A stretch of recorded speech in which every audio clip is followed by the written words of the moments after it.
Hello, my name is Flavia Z, Drago, and I'm the author and illustrator of this book called Gustavo the Shy Ghost. I am currently working and living in my hometown in Azcapotzalco in Mexico City, where there are many wonderful and colorful gardens. This is my studio where I have lots of books and toys, a record player, a big window, art made by my friends, and basically everything I need to create my own picture books. Well, this story takes place in an imaginary town in Mexico during the celebration of the Day of the Dead. During the 1st and the 2nd of November, people remember their loved ones who have died by building altars with their favorite things and their favorite foods on them. These altars, called ofrendas, are very colorful and have different elements like papel picado, cempasúchil flowers, pan de muerto, candles, water, salt, sugar skulls, portraits, and copal to help guide the souls back home. The main idea is to remember the dead and to celebrate their lives by welcoming them into your house again for a couple of nights.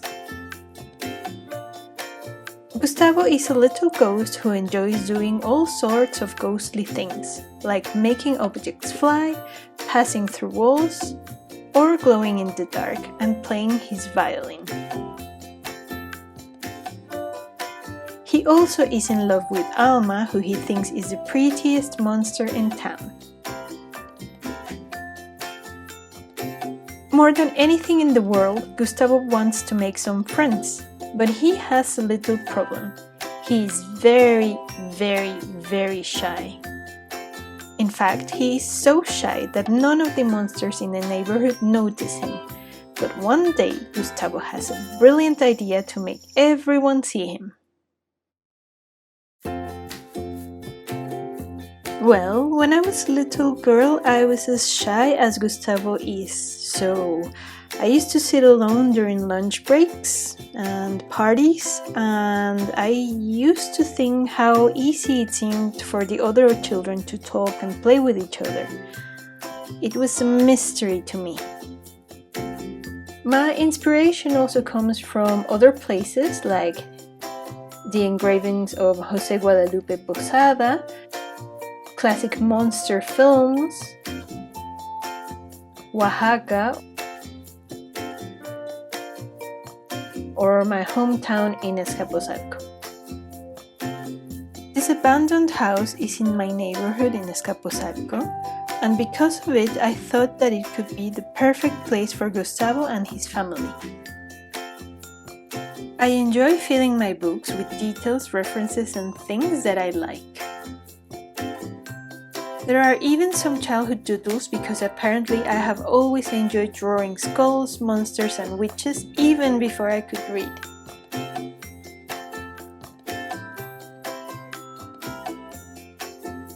Whenever I start writing a book, the first thing I do is to build the world in which my main character will live.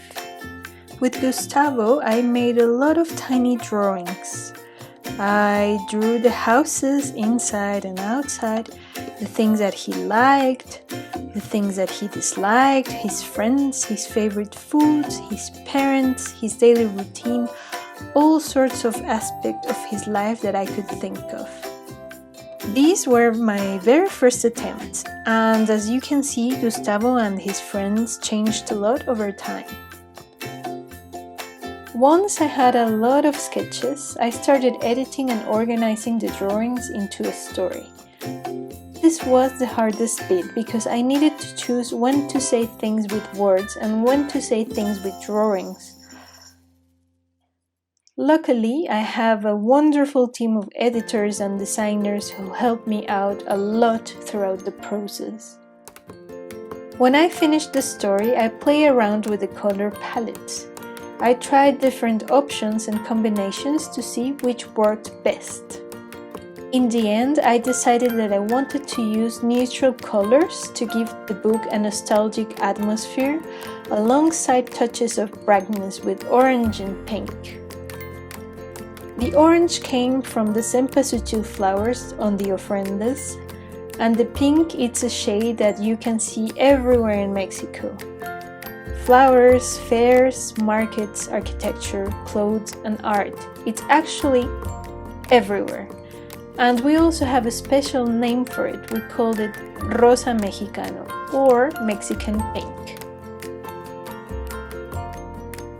Then I needed to do all the final artwork. I did this by using traditional media such as pencils, crayon, and ink to make different layers on paper.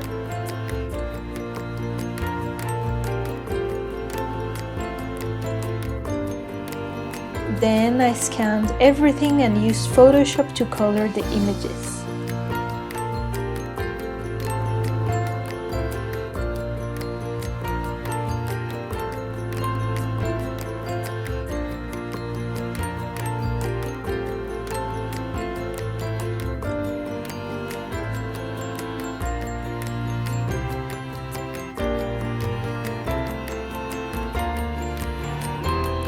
Finally, I sent the drawings to my publishers, and with the help of my team, they finished the design and sent it to the printer. And after many months of waiting, Gustavo was born.